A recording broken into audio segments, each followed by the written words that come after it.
Welcome back to episode 36 of Dice to Pixels. Tonight we're going to be talking about a new thing from Paizo. They're rejecting all AI-generated content.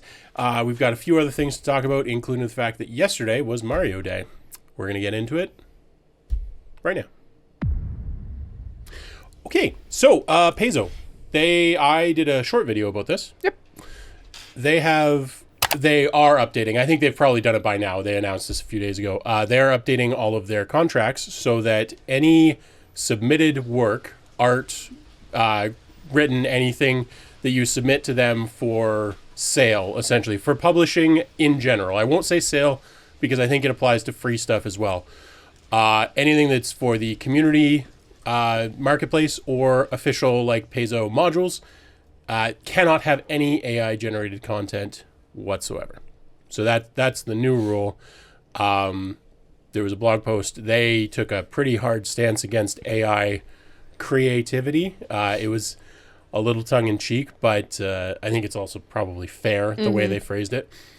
I don't think there's anyone that's like, no, this is the wrong move. Like, I think everybody's like, yeah, this is a good idea. Yeah, 100%. However, I think equally a bunch of people are saying, how? Like, what? Cool. How are you going to enforce that? Yeah. So that's the interesting bit. I mean, the short answer is lawsuits, right? If you submit something that's AI generated and they find out, they're going to sue you for damaging their brand. That's the short answer. Yeah. Can they actually meaningfully catch everyone who uses AI? No, of course not. That's ridiculous. But what are your thoughts? Yeah, it's. I'm not surprised. We've seen a lot of really talented people that have written, module content, Our friend Devin has done incredible work on quite a few occasions, and the man is just like a wealth of ideas and creativity, and the things that he's come up with is incredible. And I couldn't possibly imagine somebody like, him kind of like people like that taking back seats and using this AI creation tool to. I'm going to give a brief example where I would think it's okay, and it's not in the TTRPG world, but one of the GTA streamers we watch, to add radio content in the GTA RP world, he created these little newsreels with ChatGPT, and then kind of used the I think it was OpenAI. Yeah. To create like the voiceover and make it sound like a radio.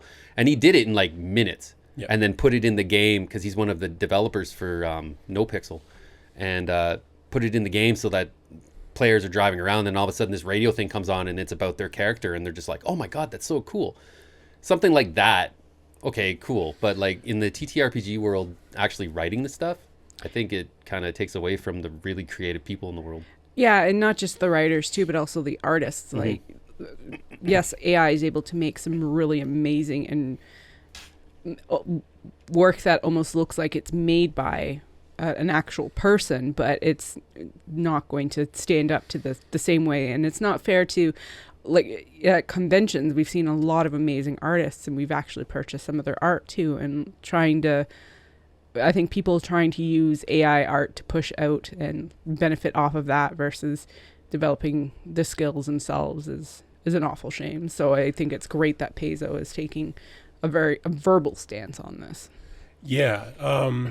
So there's a few facets to this. So by and large, I mean, I agree, right? Creative people are better than the bot. One thing that ChatGPT and similar large language models will never be able to do is comprehend what they're talking about. Chad's hitting his microphone. So they can create word salad and some of it will be good, but you will never be able to create a coherent world using something like ChatGPT. That is not something that it can do. That it literally cannot do that.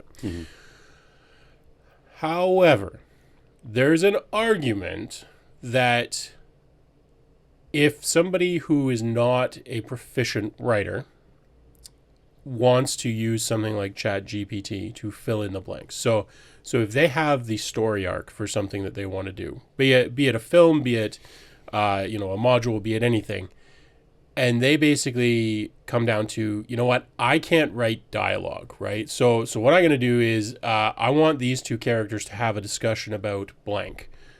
I suck at writing dialogue. ChatGPT is fucking incredible at writing dialogue because it's read everything that's ever been written, not literally, but close enough.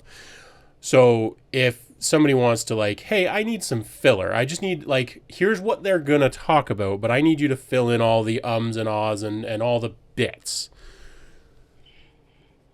I have a hard time arguing that that's fundamentally a bad thing. I have a really hard time arguing that removing some of those low barriers to entry in favor of telling someone, well, just get better at writing. It's like, well, fair, but also is them using tools to fill in some gaps, is that really a bad thing? So are you meaning it more in the sense of like any one of the three of us writing it for each other or to submit to a thing? Because I think that's two totally different ways of looking at it, because like, yeah, I would definitely use that to help complement writing anything for a module for home use, but I'm not going to be a professional writer and use that and just claim everything as my own.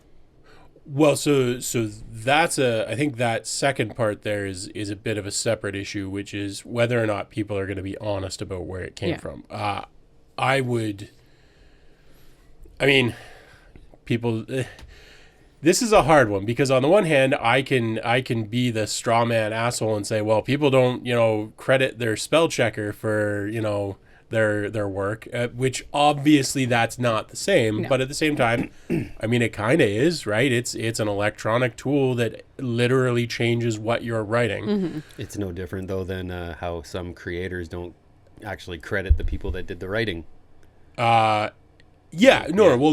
right? So again, like that's something that like these practices already exist. I'm not making that argument. I'm just saying I could. Like there's an argument that can be made there. I personally think that's a silly argument and I don't personally agree with it. But it can be made and I've seen it made and it's coherent. But if somebody writes a 300-page module and tells me I use ChatGPT to write the dialogue, that doesn't reduce the creativity. I'm not going to be like, oh, well then screw you. I don't want anything to do with it. I'm going to be like, okay, cool. That's like, what, 2% of the module? Because modules aren't really about dialogue, right? No. I'd be like, that's fine. Like, who cares, right? So there's an argument to be made here, and I think I would make this argument, that taking a 100% stance is not correct. Because there are blanks that you can fill in. Like, nobody's good at all aspects of writing. That's why editors exist. Mm-hmm. Frankly, if you're using ChatGPT in a similar way that you might use an editor, I have no problem with this. I also have no problem with Paizo taking the hardline stance because, the alternative is trying to come up with bespoke rules that somehow encapsulate everything that it is to be human creativity, right? Which is impossible. So taking the hardline stance makes all the sense in the world. At the same time, if somebody produced a module and said, by the way, I used ChatGPT for a few percent of this, that doesn't make them less creative in my mind. That's fine. I don't have a problem with that. So I think that there's arguments to both sides, and I do think that people sort of take the reaction of like, this is great, this is exactly what they should have done, and I can agree with that to an extent. I think that is fair, but I also think people shouldn't lose track of the fact that there are going to be people that leverage tools like ChatGPT to turn something that is fundamentally creative. Like they have an outline, they know what they want to say, but they don't know how to make it compelling. And they use ChatGPT to fill in those blanks. And I think that can still be excellent work as long as they do the legwork to make it proper. Mm-hmm. So I don't want to fall into the trap personally of ever being like, no, using ChatGPT is uncreative. You're wrong to do it. I'm also totally on board with Paizo saying like, no, we are not going to resell ChatGPT work as a company. We're not doing this. Like, that's fine. I agree with that. as an individual, like if somebody on Etsy or somebody was kickstarting a module and they're like, some of this was written by ChatGPT, fine, I don't care. Yeah, see, I think that's the difference. Like, if you're making money for yourself, you're making this decision on your own, or if you're making it for just a home game, that's one thing. But I think if you're at the writing proficiency level to submit this with confidence to Paizo or any other larger team, then my assumption at that point would be you're well practiced enough at writing because you've written so much. Your writing skills have developed to the point where maybe you don't need that support in the same way, or you have people that you know that I'm weak in this particular area of writing. Can you help me out? And I'll give you credit in this. Yeah. I 100% agree with everything you just said and 100% disagree with one thing that you just said. Okay. You are absolutely correct that somebody at that level, that it is reasonable to imagine that somebody at that level of submitting their work for inclusion into official products, that they should be at a level or have a network or whatever. Mm-hmm. They should have cultivated that creative network, we'll call it, to produce this work. On the other hand, they should not be selling it to Paizo. They should be selling it themselves. Arguably, and I would argue this, I'm going to argue it right now, arguably, Paizo should not expect people that are at that level to submit work for them to sell. Yeah. Paizo should almost only be getting the people who are using ChatGPT. That's not how things work now. Yeah. But arguably, they should, like, anyone who's good enough to not need those tools should be like, no, fuck you, Paizo, I'll sell it myself. Mm-hmm. Kickstarter exists. Like, the internet exists. Yeah. We don't need you to package our stuff. We'll just sell it ourselves. That's not how things work, and like, fair enough. But I would almost say, like, Paizo is being unreasonable expecting people to be that level of professional and still let Paizo take a cut, right? Like, that's almost gross. It's the way things work, but it's almost gross. Yeah. So. Yeah. So how long do you think before people like Wizards and Wizards of the Coast take a similar stance? How long? I think the question is, have they already internally done it? And it's a part of the new OGL. Probably. Maybe. Yeah. Actually, I was just thinking, in order to take that stance, I think that they would have to have not already included AI produced content in their works. And I have I don't have any insider information or otherwise, but I'd bet money that they have already included AI content in their works. They produce so much stuff.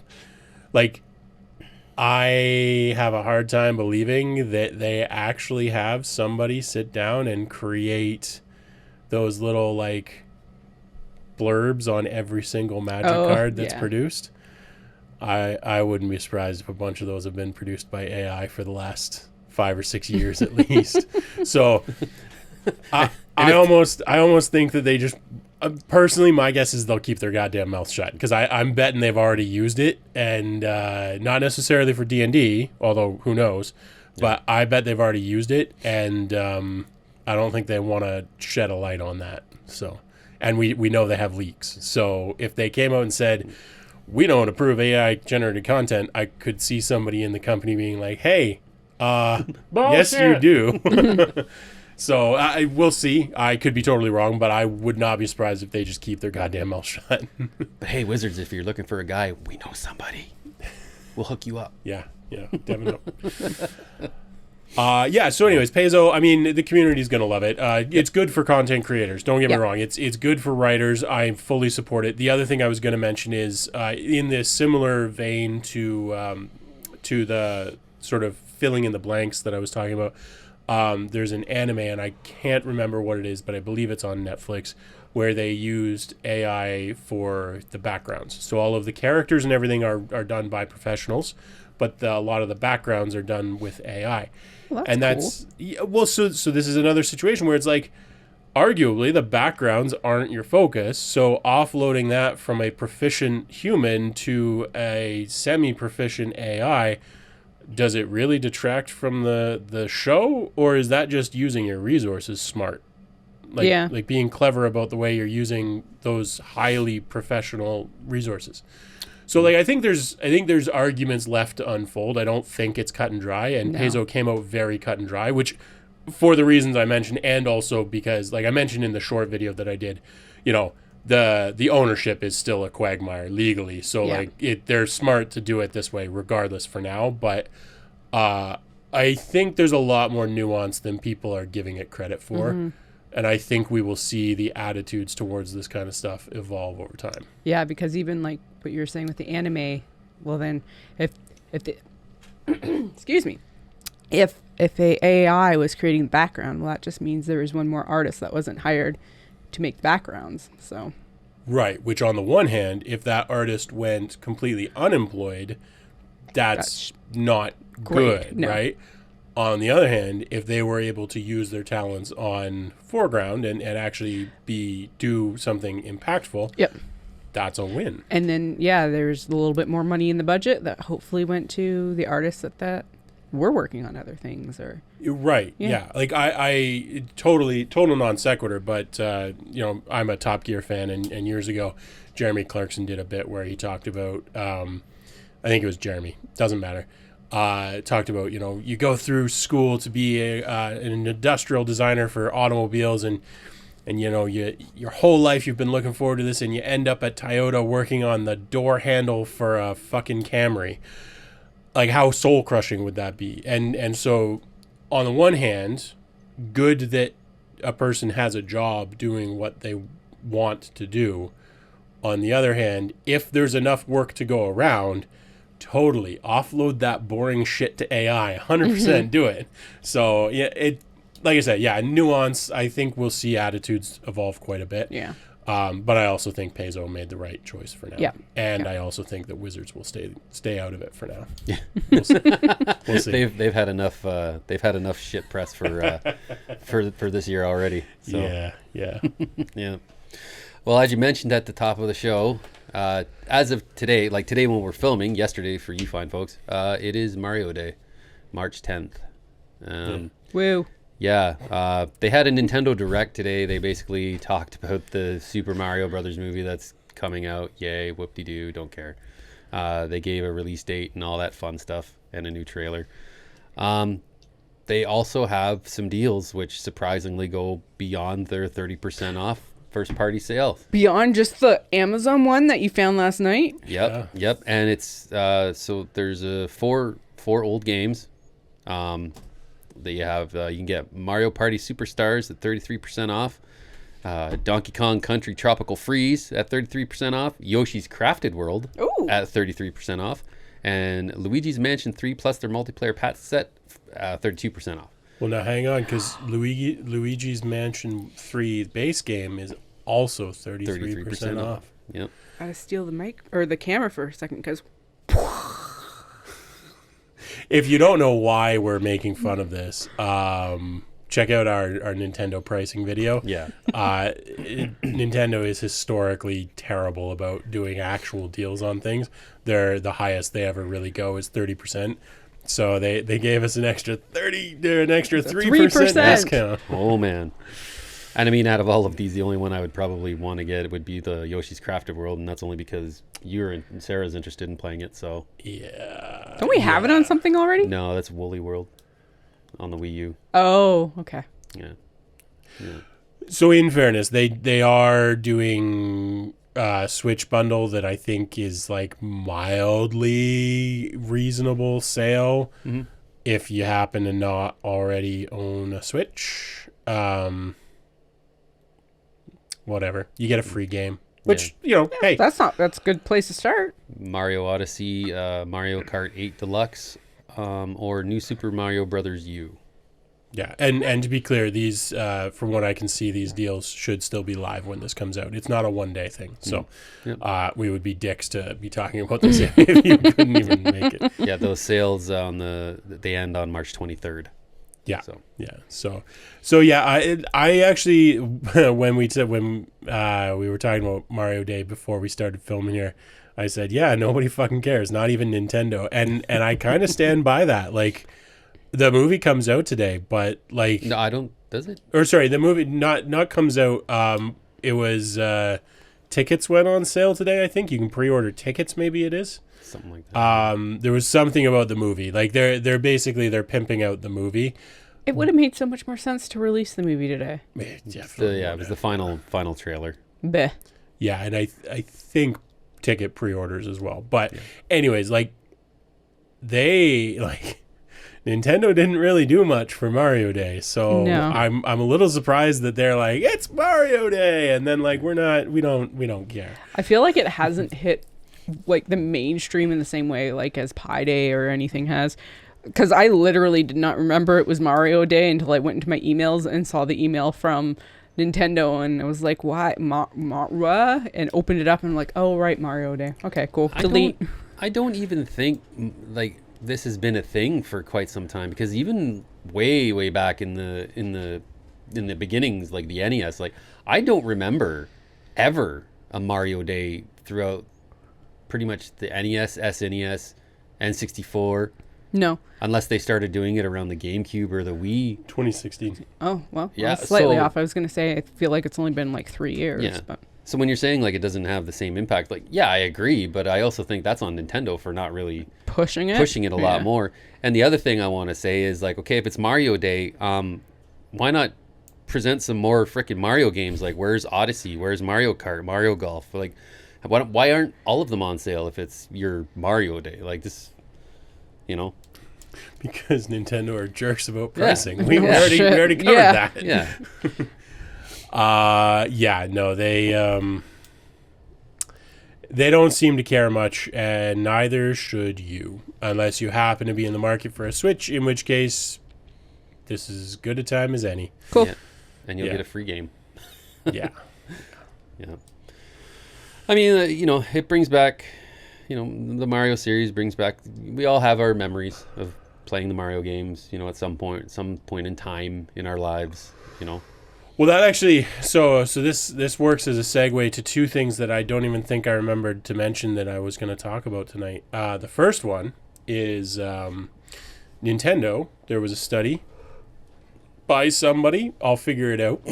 Wow. Somebody did the study? Somebody looked at some things and said a thing. Whoa. Nintendo is the most recognized and respected gaming brand in North America, which maybe even brand period. I forget if it was gaming or all brands, which I mean, I that doesn't shock me, right? Nintendo's iconic and everything else, but I happened to see that and I thought, cool, good for them. Yeah. That's a nice little title to have. I Yep. mean, everybody likes Nintendo. Even if we don't care about them, we still like them, right? And then the other thing was you were talking about everybody has sort of their classic Mario. And, of course, I think most of our viewership is 30-ish, somewhere, like Yeah. 30 to... I know, like, but, okay, so the traditional age ranges are 30 to 44, and you still fall into that, sir. Just barely.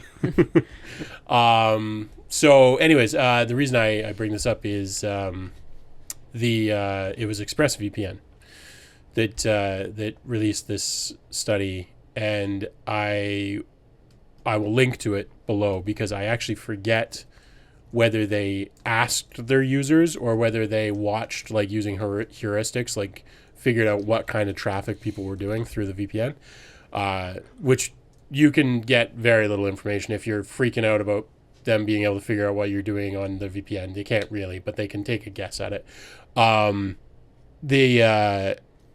The number one, like the age group of gamers is predominantly sort of what they call millennials, which is not true, but it's like 30 plus, 30 to 40 area. People who grew up with things like Mario. And apparently retro stuff tends to be more common. So you're very much correct that out of gamers, it seems to be that, retro is a big thing because it's the newer generation. They didn't say this in the study because, of course, they didn't do like a proper study. They did like a survey. But they basically found that the younger generation isn't doing a huge amount of gaming, which Sarah and I both sort of immediately, well, of course not, because they watch gaming, they watch streaming and everything else. They watch content. They don't game nearly as much.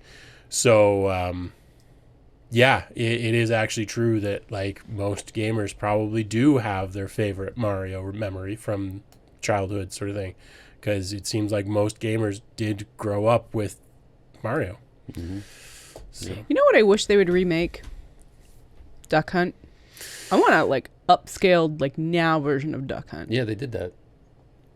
Really? Yeah, it's a hunting game, literally. I knew you were going to go that way because I was going to say I don't want Buckshot or whatever the hell those games are called. No, I want actual Duck Hunt. I want a dog crying at me for some reason. So, yeah, I mean, you can get them. I don't think, like, Nintendo has not done one, but there are several people who have, like, done unofficial ones that are literally Duck Hunt, just upscaled graphics. And then there are some that are not Duck Hunt, but are very much Duck Hunt, that people have made that are like, they give it the 3D treatment and everything, but it's still, still the same basic scene, and it's got the dog and everything, but it's, 3D rendered sort of thing. So they kind of exist. Okay. I can, we'll add it to the list of things that we'll eventually stream. There we go. Yes. Yes. Classic Duck Hunt. Yeah, Jeez. yeah. We got, so I would actually, what I would like is a new gun that works, that isn't bullshit. Because, the Nintendo gun worked phenomenally well for its, like, age, for when it was released.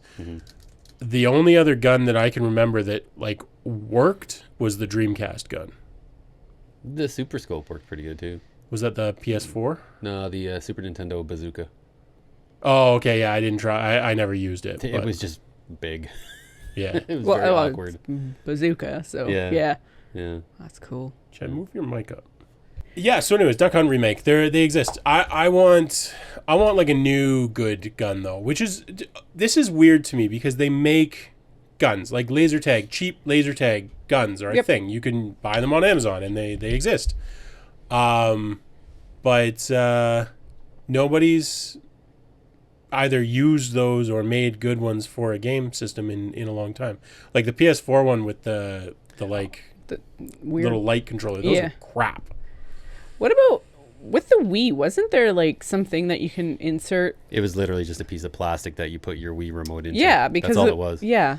That's it. Yeah. It wasn't terrible though. It wasn't good, but it wasn't terrible. I will say the last good light gun I bought was back in the PS1 era, and it was the Namco Gun Con that came with Point Blank. And it's that one. Those were good. Yeah, it's the one I brought up before, where I went to an arcade and it had like the kickback. Yep. So instantly, it was Point Blank and it had the kickback, and I'm like, oh my god, you can buy these? And then I went to the local EB Games, bought it, and then was immediately pissed off that it didn't have the kickback. But it was great. It was great. Yeah, but like nobody's made a good one in years. Like the Dreamcast was the last one where I remember like a good gun being made. So as is tradition. Yeah, I was gonna say. So this is another goal to add to the list. We're going to make an excellent gaming light gun. Oh, I mean, yeah, we could do it ourselves. I was just going to say, as is tradition, anytime we want something, the CEO of that company is watching the podcast. Yes. Yep. So, Xbox CEO. Does Xbox have a separate CEO? No, they all report to the Microsoft CEO. Doesn't matter. No, whoever at Xbox makes the decision, who's clearly watching the podcast, make a light gun. Now, go. Yourself. I'm waiting. Don't hire someone else. You have to make it yourself. Yeah, that's right. No, we want it to be good. Let's not go there. Actually, I wonder. There's probably PC peripherals for this, eh? Well, and I kind of think that the Wii U, the Wii remote, kind of doubled as its own light gun as well. But it's not the same. No, I know, Yeah, but I mean, yeah, that's why I brought up the insert, the plastic insert thing, because they came out with a whole ton of stuff. Oh god, there was so many accessories. Yeah. I remember at the time I wanted a Wii specifically so I could get Star Wars games because they had the lightsaber at the time too. And they weren't very good. Well, that's not the point. That's not the point of the plastic thing. The Sinden light gun. Sinden. This looks very interesting. It's like a How do you spell that? S-I-N? SINDEN light gun. It's not clear to me. This looks like it's actually for. Is this USB? Their website is not great. It looks very much like the GunCon. It does. Yeah, it really does. This could be amazing, but I think it's USB. They have an image here, but it's incredibly hard to make out. Yeah, that looks like USB. So this looks like a USB light gun that actually works, and they say it specifically works on LCD, which, I mean, presumably that'll work on LED. That's really as well. cool. It looks almost like something like you'd find for like a Nerf gunner. Yeah, I wonder if they're still making them. We're gonna check this out. We might order Shop.com. one. Let's see. And then there's the GunCon. Yeah. No, they look very much like the GunCon.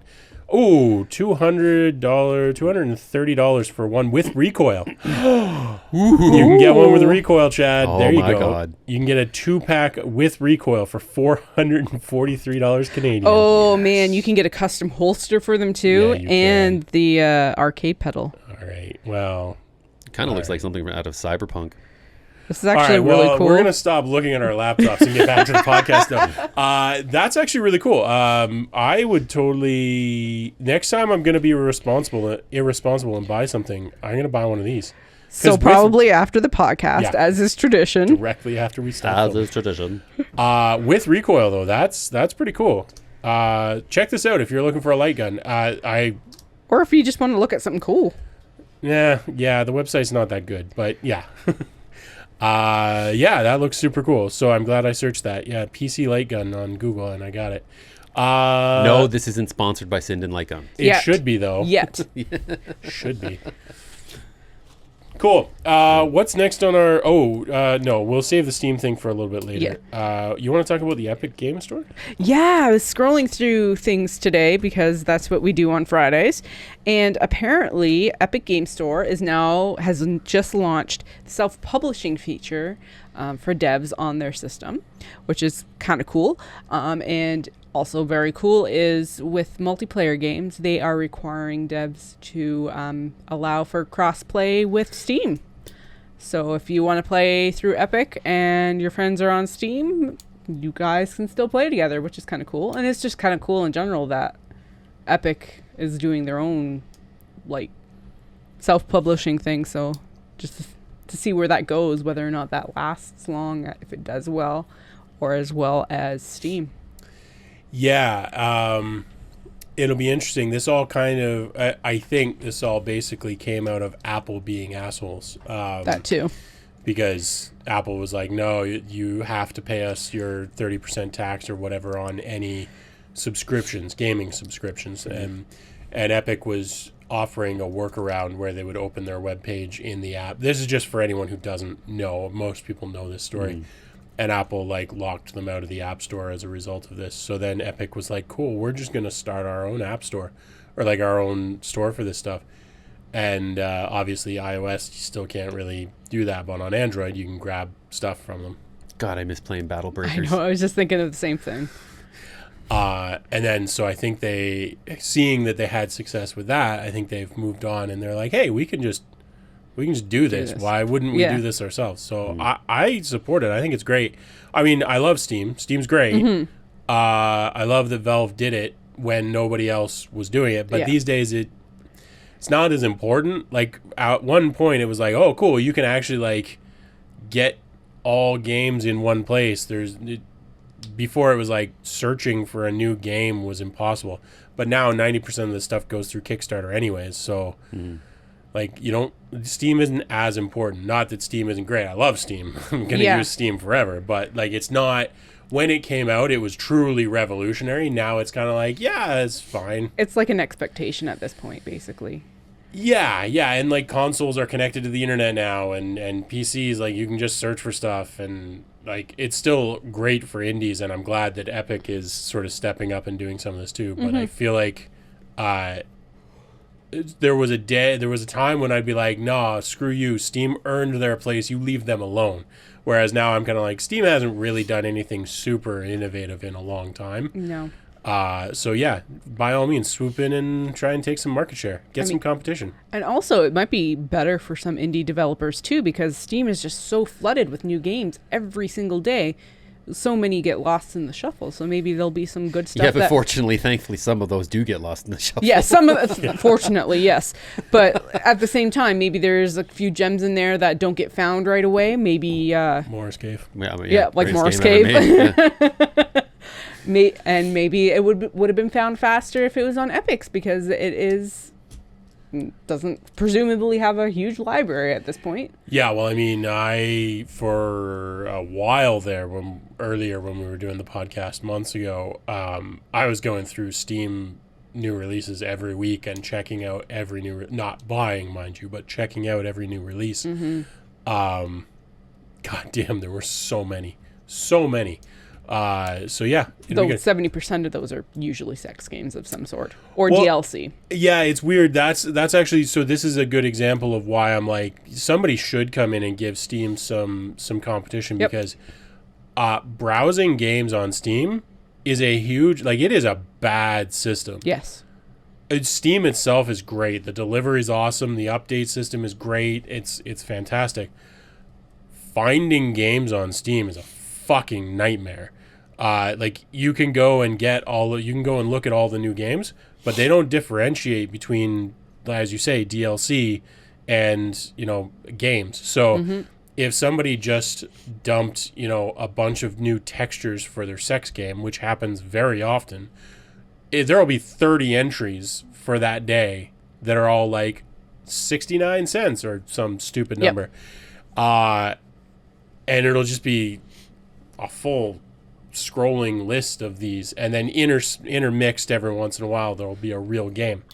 So somebody's got to give them some competition, because right now they're not doing anything. No. Which I guess we might as well mention it now, the whole CPU usage thing on Steam. Yeah, I was going to say, this is a good segue on a user who's actually, let me pull it up here. I think I have it still up. Maybe. Nope, doesn't look like it. I will look at it, look for it, and link it below. But a user on Reddit found that his CPU usage while using the Steam app was well over 10%. And he couldn't figure out why, so he went in with a few different places and fiddled around with stuff, and eventually found that the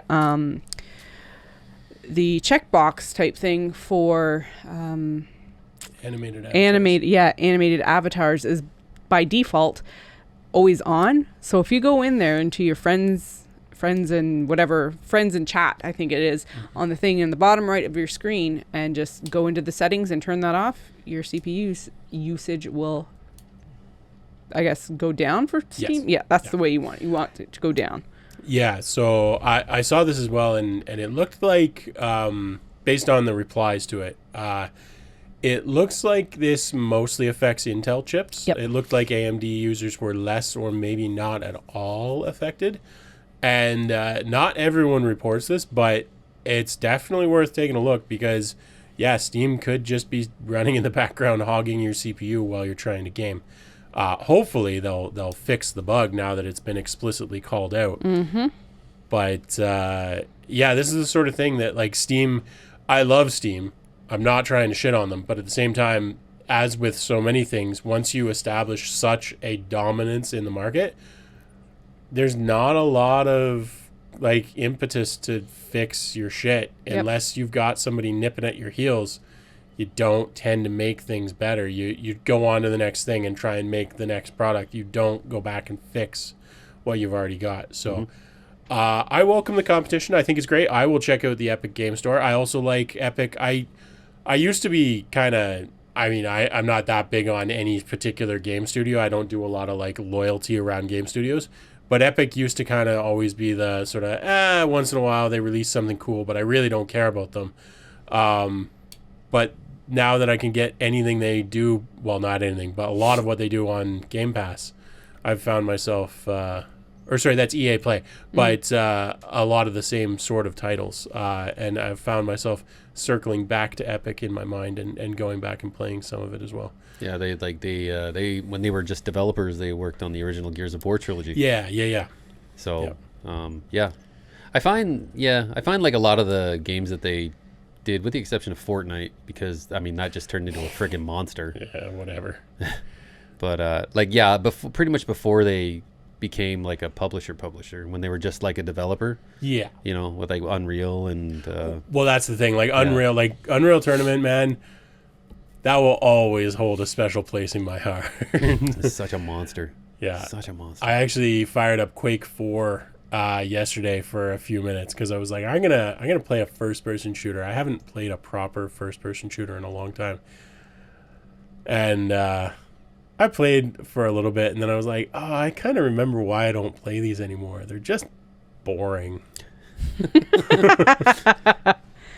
Yeah. I don't know. After like the 17th enemy jumped out around a corner, I was like, I feel like I'm supposed to be like shitting my pants, and all I'm doing is being like, where are these things coming from? Like, what? How did they get in behind me? I don't understand. There's no entrances to this room. How did Maybe they you're spawn? pooping them out. Yeah, maybe. I don't know. Like I'm not trying to shit on all FPS or anything, but I went back to Quake 4. And I was just kind of like, I played it for an hour, maybe something like that. And then I was just kind of like, I'm not enjoying this. Like, it's not that I'm bad at it or anything else. I'm just kind of, Dopamine fix isn't coming in. No. Maybe I used to be scared easier. I don't know. But, well, I just should play Alien Isolation and There you problem go. solve. Yeah. Well, I remember a lot of the fond memories of playing the original Doom. And then when I heard about Brutal Doom, like the mod, and holy crap, that was amazing. Yeah. My god. Yeah, I do think though, like one of the reasons why Unreal was such a big deal for me, is because it was deathmatch. It was like all deathmatch, and some of the maps were just incredible. Like the Two Towers deathmatch map where you're in space is phenomenal. I think I would still really enjoy that. But playing through like the single player mode, I was just like, this is boring. Not interesting. Yeah. Well, actually, Excuse me. They just on Xbox they came out with an optimized Series XS version of The Outer Worlds. It's basically like a Game of the Year edition, but it's been optimized now for Series X. So it just came out and it was on sale. So I said, screw it. I mean, it's on Game Pass, but I bought it. I never actually got through that one. So I'm looking forward to going back and playing that one. If you don't know, The Outer Worlds was made by Obsidian Studios, who made Fallout New Vegas, Knights of the Old Republic 2, South Park, the South Park Stick of Truth, and love those games. Yeah. So and now they're just they're a first party Microsoft studio. So I'm looking forward, and even you, Sarah, was saying, because wanting to get back in and play that again. I started it, but then one of the quests bugged out on me, and I just never went back to it. So that is actually a pretty good segue into talking about Temple's question from Discord. Yes. Yeah. Does anyone have it open to read? Yeah. it exactly? So I can bring it up. Yeah. Just give me 1 second. I have it up already. Oh, okay. Yeah, our friend Temple asked, "What is your most bitter experience in gaming?" Well, so in fairness, Temple says his was playing Pokemon Heart Gold.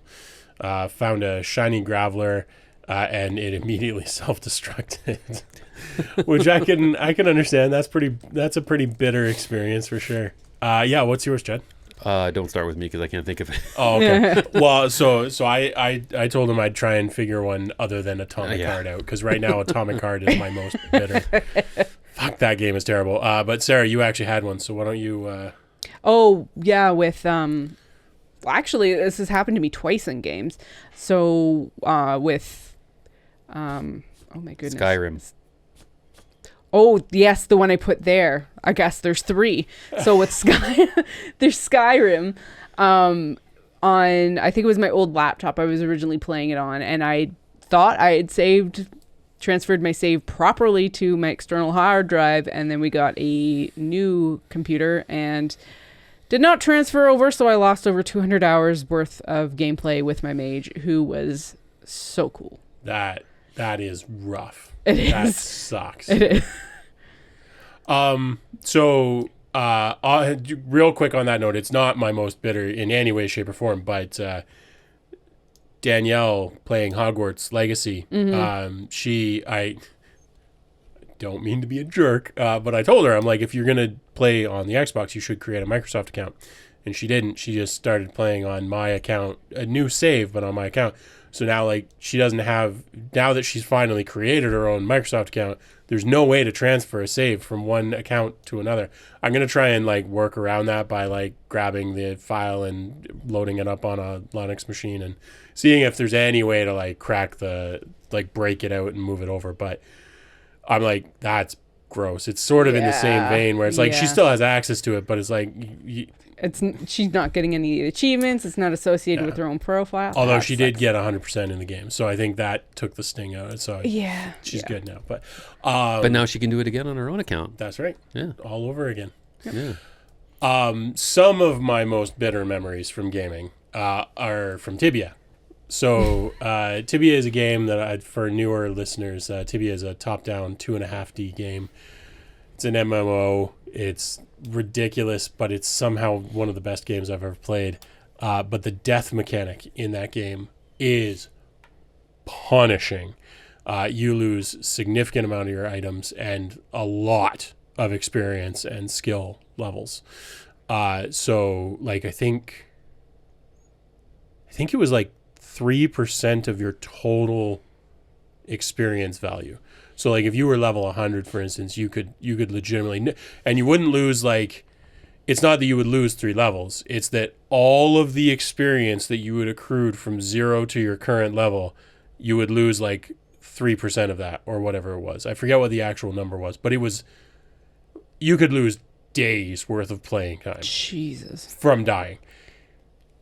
And the servers would occasionally have little shit the beds. So there was at least 2 incidences where I remember, you try to move and your character wouldn't move. And you'd be like, oh no. Oh no. And it's like, okay, I'm just going to spam heal and hope that it gets through. And then you'd get logged out. A lot of the time you'd log back in and it's like, okay, the enemies froze at the same time. But every once in a while, either you'd get some lag on your end or their server would be screw up in the wrong way, whatever, and you'd log back in and you'd have literally just lost like 3 days worth of play, and it's like, oh, I hate everything right now. But it was such a good game that I just be like, fuck it, all right, let's get back on that horse.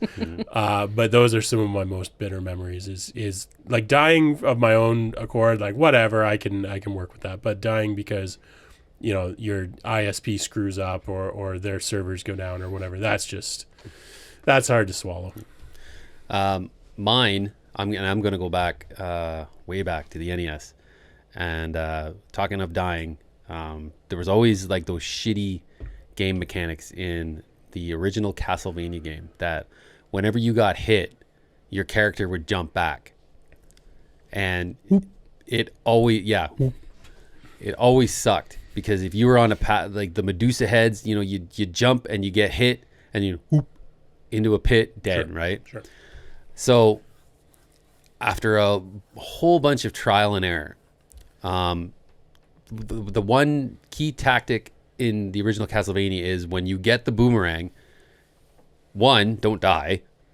2, get the triple shot for this son of a bitch. I feel like don't die is just Well, good yeah, advice, just about period. good advice in gaming in general. Get the triple shot for the boomerang, and you have a heavy set of hearts, and just they make bosses like easy. Yeah. The Frankenstein boss with the little hunchback, for the longest time was such a pain in the ass. And when I finally got to that boss with the boomerang, just easy. Melted, yeah. The level, the Grim Reaper level, the corridor getting to the Grim Reaper is probably one of the most frustrating and fucking hardest areas in video games ever. Because you have 2 of these big axe throwing pricks that take 8 shots to kill. Plus there's always Medusa heads flying by, and like you're there's a lot you have to kind of like do to get through this corridor before you even fight the Grim Reaper, which is the hardest boss in the fucking game. So after, again, a lot of trial and error, I finally got to the Grim Reaper with a boomerang and triple shot. And I remember, like, the nerves were flowing, but I was in the fucking zone. I was locked in.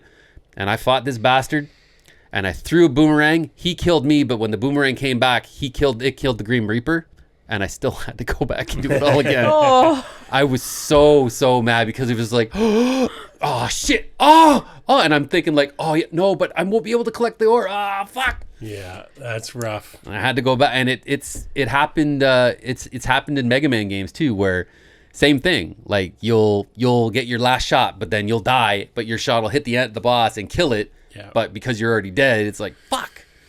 Yeah. I mean, I've experienced a bunch of, not quite that, but like a bunch of things in World of Warcraft. There would be the occasional bug where it was like, great, we beat it, and it wasn't usually like in raids or something, but some of the world bosses would just do the stupidest shit. Like it's, we got it down to 3%, and then all of a sudden it would reset, and it's like, like one of the dragons in There's like the several of them. Azure. Well, yeah, God knows. When they were new, there was only like 2, and they took just massive amounts of damage to take down. But you got good stuff, and yeah, there was at least twice that we'd get them down to like just a sliver of health. Like we were done. It was just wrapping up, and then it's like, oh, they just reset to 100. Great, thanks, wonderful. Fuck you. Well, there was even a few times when I was playing Destiny heavily, and I'd be doing a raid with my boys in Forever Gaming. Yeah. We would get the boss to like, it looked like it was dead. It'd have like no health left, but it was still alive, and we would wipe. Yep. But yeah, for sure. Yeah, and then there was a few times way back in the day when I was playing on a Game Boy, and you knew the batteries were starting to run out, but you'd been playing. It's like, well, you can't replace the batteries without stopping the game, and you can't save. So you're like, all right, I'm just gonna try and beat this really, really fast. Go. Oh, you motherfucker. it kind of like, it does a quick power cycle, and then you just see like, wing. Yeah, and you're like, oh, shit. All right, replace the batteries. Let's go again. Yeah, because, I mean, I don't even think the Game Boy, I'm 90% sure it didn't even have a battery indicator on it. It did. Like Don't look at me. Light. It was a light on the side. Yeah, but it didn't tell you how full they were. No, it didn't. No, it was just you just like, you knew they'd been in for a while, and you're like, and eventually you'd kind of get to the point where it's like, okay, if I'm gonna do a longer session, I'll just put fresh batteries in first. Plug it in the AC adapter. Sure, yeah. But there was at least a couple times where my Game Boy would just die in the middle of a goddamn. Yeah. Actually, it's interesting because even the Game Boy Color didn't have a proper battery indicator either. It's actually surprising how long it took before they legitimately included an indicator. The DS. Yeah. Yeah. Did he? What? Sorry, tongue-tied tonight. Did any other handheld consoles that you know of have battery indicators on them? I feel like the Game Gear did, but I could be totally wrong. It didn't? Okay. No. Yeah, I think it had like the little red light thing as well. Yeah. I think. Yeah. I could be wrong. No, I think until... That's so weird having that, though, because, like, well, yeah, I know it's working. It's like, I can tell it's fucking working. Yeah. I think the batteries are dead. Oh, really? What makes you give that? What makes you think that? Well, it won't fucking turn on. Right? Like, come on. Yeah, no, the little battery light that's like, yeah, I have power. It's like, no shit. How about you redirect that power into the game instead of trying to light up the stupid light? Right? That's something that always bothered me about the iPhone. I know it doesn't really take that much battery, but like the iPhone will be off, and they may have changed this. I haven't noticed it recently, but the fucking thing. Oh, and the Apple Watch is really bad for this. It'll be off, and then it'll be like, oh, I have low battery. It's like, well, shut the fuck up and stop wasting your battery telling me that. Like the Apple Watch was one of the worst because for a long time, it may still do this. I don't know. I haven't worn mine in a long time. The screen would be off unless you like brought it up. Nowadays, the screen's always on with the new models, so it doesn't really matter. But if you were in low battery mode, it would leave the screen on the whole time, telling you that you had a low battery. It's like, well, dumb fuck, turn it off. Oh, God. Oh, Yeah. technology. Gotta love Technology. that. We're coming close to the Yeah. end. What were you gonna say? Do you want to end on this here? We were talking about this earlier. Portkey Games, they showed some statistics for Hogwarts Legacy. Oh yeah. 406 million hours played. Yeah. By one person. No. Yeah, by one person. No. Oh God. Yeah, that's crazy. That's a lot. Oh yeah. Yeah. And that's guaranteed to be low, I'm guessing, as well, because some of that won't be properly reported. That's a lot. It is a very, very popular game. Big too. Yeah. Big, popular, huge. Danielle spent, I'm going to say 80 to 90 hours getting 100%. So what's 400 million, was it? 406 million. 406 million divided by 90.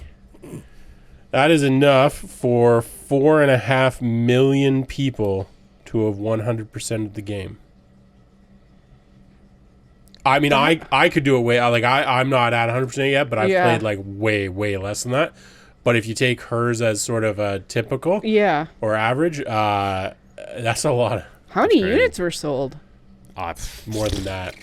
That's a lot of fucking people buying that game. Yeah, well, it's a lot of people buying it and a lot of people putting a lot of time into it. So, so good for them. Yeah, that's awesome. We'll rapid fire a few other things here. The KFC thing is a little silly, but actually possibly useful.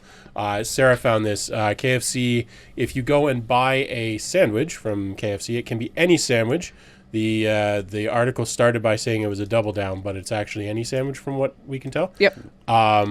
You can get a code to get into the Diablo 4 early access, the playtest. Yep. I think you have to order through the KFC app or website. Yes. Correct. Specifically, you have to order through the app. Correct. Yeah, you can't just go to the counter. They don't like hand you a slip of paper or anything. No. It's on your receipt. I mean, they could, but obviously they're not. That's generally probably how they used to do it anyway, before all these fancy pants phones. Yeah, it'd be printed on the container or something, your drink or something. So that was the only thing that I think we wanted to specifically call out, just because it's time sensitive. So if you're interested in Diablo 4, that's probably worth it. I'm gonna swing by a KFC and grab one, just because. I mean, why the hell not? You get a snack or a meal or whatever, and I like popcorn chicken. Well, I guess it has to be a sandwich. That's okay. I like their chicken sandwiches too. Yeah. They're crispy. Yeah. You buy that for then, and then the popcorn chicken for later. There you go. While you're playing. Or just go to a KFC Taco Bell. There you go. There you go. And then there was a couple other things that we were going to talk about, but they are not time sensitive, so we'll chat about them next week. Yeah.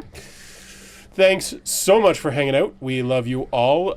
Let us know in the comments, on Discord, whatever, what you think about the new shorter form stuff that I put out. I'm going to be doing some more of those, so keep an eye out. Sarah, and also just let us know what your most bitter experiences in gaming are as well. Yes, and if you want to chat about them, join us on Discord. Yes. If you just want to vomit them out into the world, that's fine too. We appreciate it. And if you want to use ChatGPT to leave a nice comment down below in the comment section, feel free. I mean, I don't know. We're not going to judge. Yeah, we do not reject AI-generated content. Well, we do if they're spam. Yeah. Yeah. Yeah. Yeah. I'm not going to play Genshin Can someone Impact. please put a weird AI-generated comment, though? Because I think I would just enjoy that. I think so, yeah. All right, cool. Well, we'll catch you on the next one. We love you so much. Tell 3 friends. Like, subscribe. Peace.